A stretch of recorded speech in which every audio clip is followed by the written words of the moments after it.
Hello' guys, আপোনালোক সকলোকে মোৰ চেনেললৈ স্বাগতম জনাইছোঁ।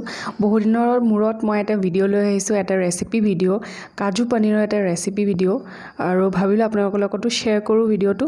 আশা কৰোঁ আপোনালোকে ভিডিঅ'টো চাই ভাল পাব, আৰু ভিডিঅ'টো চাই কেনেকুৱা পালে মোক জনাবলৈ নাপাহৰিব। আৰু যদি ভিডিঅ'টো ভাল পায় তেতিয়াহ'লে লাইক, কমেণ্ট, শ্বেয়াৰ, ছাবস্ক্ৰাইব কৰিবলৈ নাপাহৰিব। আহকচোন চাওঁ ভিডিঅ'টো। কাজু পনীৰ বনাবৰ কাৰণে প্ৰথমতে মই কেৰাহীখন গৰম কৰি ল'লোঁ, আৰু কেৰাহীখন গৰম হোৱাত এতিয়া মই ডাঙৰ চামুচেৰে 2 চামুচ মিঠাতেল দি দিছোঁ। মিঠাতেলখিনি গৰম হোৱাত তাত মই পনীৰ কাটি লৈছিলোঁ এনেদৰে, আৰু পনীৰখিনি দি দিছোঁ। আপোনালোকে ইয়াতকৈ ডাঙৰ পিচো কৰিব পাৰে। মই পনীৰ প্ৰায় 35 পিচৰ সমান লৈছোঁ, আপোনালোকে সৰহকৈ ল'ব পাৰে। আৰু মন কৰিব পনীৰৰ ক্ষেত্ৰত যে পনীৰখিনি আপোনালোকে বহুত বেছি ক'লাকৈ নাভাজিব। বেছি ক'লাকৈ ভাজিলে কি হয়, পনীৰৰ যিটো টেষ্ট সেই টেষ্টটো নাইকিয়া হৈ যায় আৰু খাবলৈও ভাল নালাগে। সেইটো কাৰণে আমি বহুত বেছিকৈ ভাজি নলওঁ, নামমাত্ৰ ভাজি লৈছোঁ। আৰু জুইটো মিডিয়াম ফ্লেমত ৰাখিব, আপোনালোকে বঢ়াই নল'ব।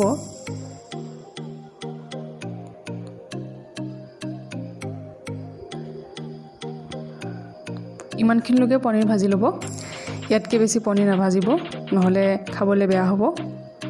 এতিয়া আমি পনীৰখিনি তেলৰ পৰা উঠাই ল'লোঁ।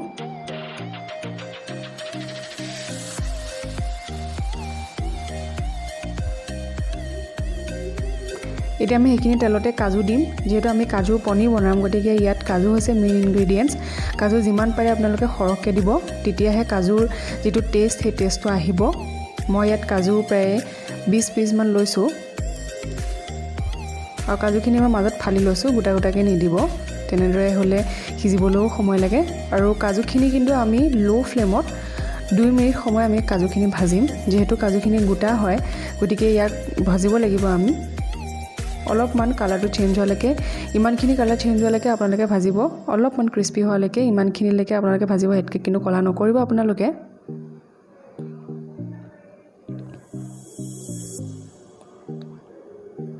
কাজুখিনিও আমি তেলৰ পৰা টুকি ল'লোঁ।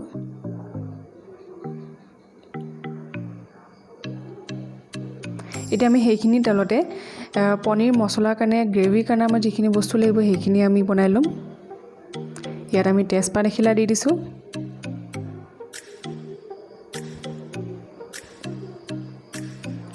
লং 3টা,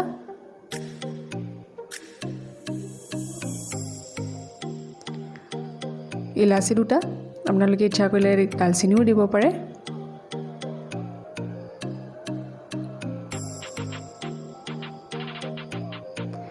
গোটা জিৰা সৰু চামুচে 1 চামুচ। গোটা জিৰা দিলে খাদ্যৰ যিটো টেষ্ট হয় সেই টেষ্টটো আৰু বেছি ভাল হৈ আহে, গতিকে সেইটো কাৰণে মই গোটা জিৰা দিছোঁ জিৰা গুড়িৰ পৰিৱৰ্তে। আৰু এয়া হৈছে 2টা মিডিয়াম চাইজৰ পিঁয়াজ। আপোনালোকে যদি ডাঙৰ চাইজৰ পিঁয়াজ লয় তেতিয়াহ'লে এটা পিঁয়াজে ল'ব। মই 2টা লৈছোঁ, যিটো মিডিয়াম চাইজৰ হয়।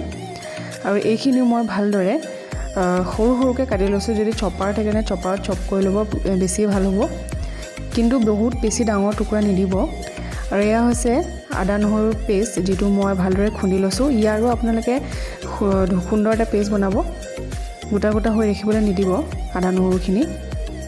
এতিয়া আমি আটাইখিনি ভালদৰে মিহলাই ল'ম।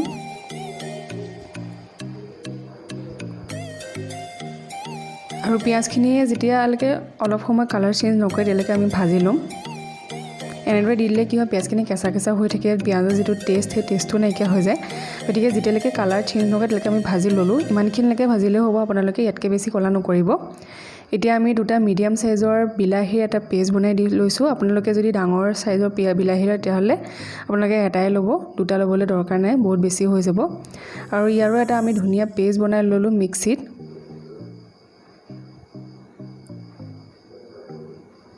এইখিনি ভালদৰে আমি মিহলাই ল'ম। আৰু যেতিয়ালৈকে তেল বিৰিঙি নাহে ইয়াৰ পৰা, তেতিয়ালৈকে আমি অলপ সময় 2 মিনিট সময় ঢাকোন মাৰি অলপ সময় সিজিবলৈ দিম।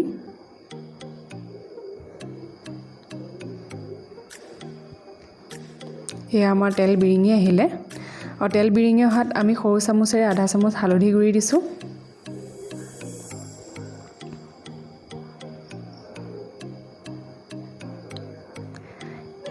ৰেড চিলি পাউডাৰ সৰু চামুচেৰে 1 চামুচ। যদি আপোনালোকে বেছি জ্বলা খাব নোৱাৰে তেতিয়াহ'লে আপোনালোকে কাশ্মীৰী ৰেড চিলি পাউডাৰ দিব, সেইটো কালাৰৰ কাৰণে খুবেই সুন্দৰ হয়। আৰু এয়া হৈছে ধনিয়া পাউডাৰ সৰু চামুচেৰে 1 চামুচ।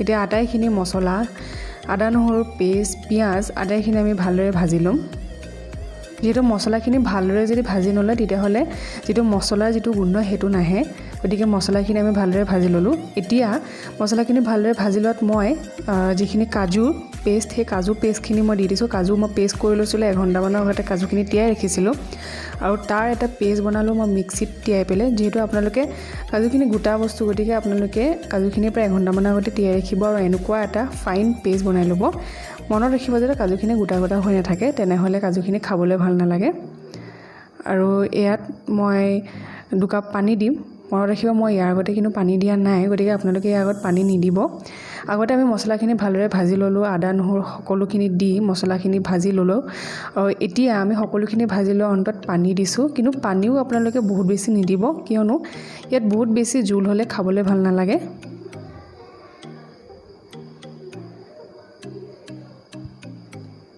এতিয়া আমি আটাইখিনি ভালদৰে মিহলাই দিছোঁ আৰু আটাইখিনি অলপমান উতল আহিবলৈ ধৰাত মই ইয়াত যিখিনি পনীৰ ভাজি লোৱা আছিলে সেইখিনি পনীৰখিনি দি দিছোঁ আৰু যিখিনি কাজু আছিলে সেই কাজুখিনি দি দিছোঁ মই আপোনালোকক আগতেও কৈছিলোঁ যিহেতু এইটো কাজু পনীৰ হয় গতিকে ইয়াত আপোনালোকে কাজু কিন্তু প্ৰচুৰ পৰিমাণে দিব লাগিব তেতিয়াহে কাজুৰ যিটো টেষ্ট সেই কাজুটো টেষ্টটো আহিব এতিয়া আমি আটাইখিনি ভালদৰে মিহলাই লৈ লৈছোঁ